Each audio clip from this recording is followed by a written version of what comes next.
কত বলুন ঠিক কিনা? আমাদের মসজিদকে ভেঙে মন্দির বানানো হচ্ছে, আমাদের মসজিদগুলোকে তালা লাগিয়ে দেওয়া হচ্ছে, আমাদের মসজিদগুলোকে নামের কিছু ভণ্ডরা তারা বিভিন্ন দিক থেকে মসজিদের আমল বিনষ্ট করার তারা চক্রান্ত করছে। কথা বলেন ঠিক কিনা? মসজিদ ঝগড়া করার জন্য নয়, মসজিদ ফিতনা করার জন্য নয়। ওয়াকফকৃত মসজিদ যদি ওয়াকফ করার পরে কেউ কর্তৃত্ব দাবি করে বুঝা গেল তার ওয়াকফ সহি হয় নাই, তার দান সহি হয় নাই।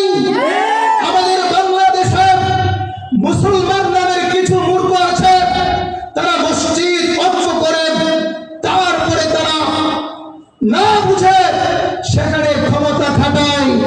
ওই মসজিদে নামাজ হবে কিনা মুফতিয়ানে কেরাম কঠিন ফতোয়া দিয়েছে। মসজিদ সন্ধিস্থল, মসজিদ মীমাংসার স্থল, মসজিদ ভালোবাসার জায়গা। কথা বলেন ঠিক কিনা?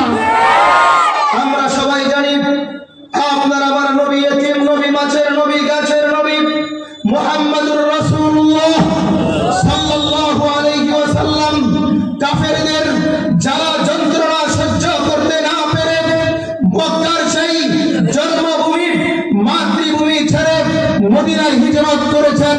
কার আদেশে? আল্লাহ রাব্বুল আলামিনের আদেশে হিজরত করেছেন। কোথায়? মদিনায়। নবীজি, আমরা মক্কায় গিয়েছি, আমরা মদিনায় গিয়েছি, আমরা সব জায়গায় গিয়েছি, আমরা দেখেছি নবী আলাইহিস সালামের সর্বপ্রথম কাজ ছিল ওই এলাকাতে মসজিদ নির্মাণ করা। আমরা সবাই জানি মদিনার সর্বপ্রথম মসজিদের নাম কি? মসজিদে হারাম নয়, মসজিদে নববী নয়। আমরা ইতিহাস জানি না, আমরা সবাই এটা জানি মক্কাবাসী কাফেরগণের জ্বালা যন্ত্রণা সহ্য করতে না পেরে আপনার আমার নবী, মাছের নবী, গাছের নবী, তিনি মদিনাতে হিজরত করেছেন, আল্লাহর আদেশে হিজরত করেছেন। নবীজি মদিনাতে হিজরত করে সর্বপ্রথম যে মসজিদ নির্মাণ করেছেন ওই মসজিদটার নাম হলো মসজিদে কুবা। ওই মসজিদের নাম কি? মসজিদে কুবা। মদিনাতে দুটি গোত্র ছিল, একটি গোত্রের নাম ছিল আউস, আরেকটি গোত্রের নাম ছিল খাজরাজ। যেমন আমাদের দেশে একটা গোষ্ঠীর নাম থাকে সরকার, আরেকটা গোষ্ঠীর নাম থাকে পাঠান। কথা বলুন ঠিক কিনা? এক গোষ্ঠী এক এলাকার মানুষ আরেক এলাকার মানুষকে দেখতে পারে না। কেন দেখতে পারে না? তার এক নম্বর কারণ এটাই, ওই গোষ্ঠীটা জনবল, ওই গোষ্ঠীটা শক্তিশালী, ওই গোষ্ঠীটা অর্থবিত্ত, ওই গোষ্ঠীটা ক্ষমতাধর। এই কারণে আরেকটা গোষ্ঠী তার দিকে বাঁকা চোখে তাকায়। এমন গোষ্ঠী আছে না? এমন গোষ্ঠী আছে, শুধু গোষ্ঠী না, এমন অনেক উলামায়ে কেরাম আছে। কথা বলেন ঠিক কিনা? আল্লাহর নবী, বিশ্ব নবী মুহাম্মদুর রাসূলুল্লাহ সাল্লাল্লাহু আলাইহি ওয়াসাল্লাম মদিনাতে প্রবেশ করে যখন শুনলেন আউস এবং খাজরাজের মাঝে যুদ্ধ চলছে, মারামারি চলছে, কাটাকাটি চলছে, প্রতিহিংসার রাজনীতি চলছে। আমাদের দেশেও কিন্তু প্রতিহিংসার রাজনীতি চলছে। কথা বলুন ঠিক কিনা? জালিয়াতি, শোষণ নীতি, পেটনীতি আর দুর্নীতি, এ সকল মিলিয়ে হলো বর্তমানের রাজনীতি। আরে কথা বলেন ঠিক কিনা? জালিয়াতি, শোষণ নীতি, পেটনীতি আর দুর্নীতি, আসল রাজনীতি আমাদের মাঝে নাই। নবীর আদর্শ আমার মাঝে নাই।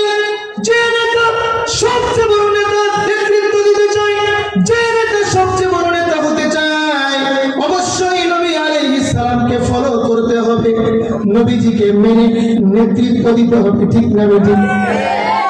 আমার নবী যখন মদিনায় গেলেন, মদিনায়